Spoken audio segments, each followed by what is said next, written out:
La famosa strada delle 52 gallerie non è l'unica via di accesso al Pasubio, anche se la sua unicità storica e paesaggistica ne giustificano la fama.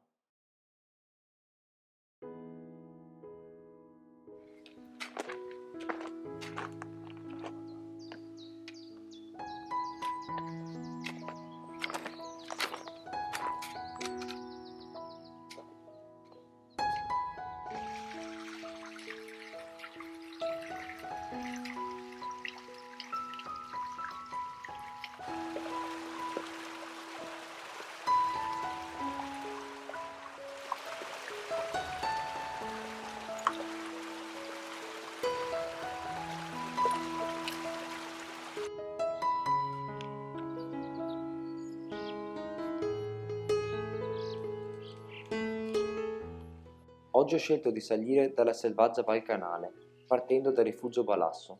Il sentiero 300 sale ripido fino a giungere al rifugio Achille Papa.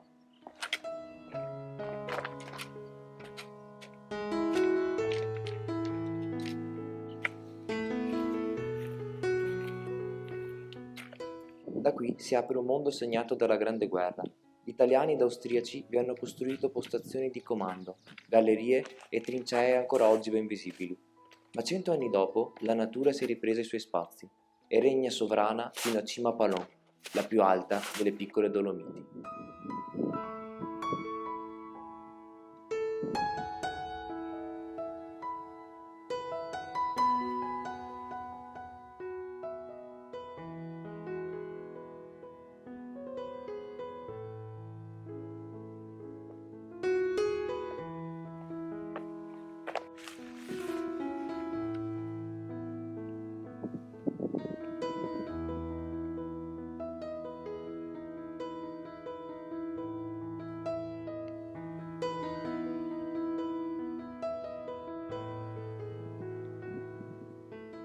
Il mio consiglio è, se frequentate questo posto, andate oltre la sua via più famosa perché vi stupirà.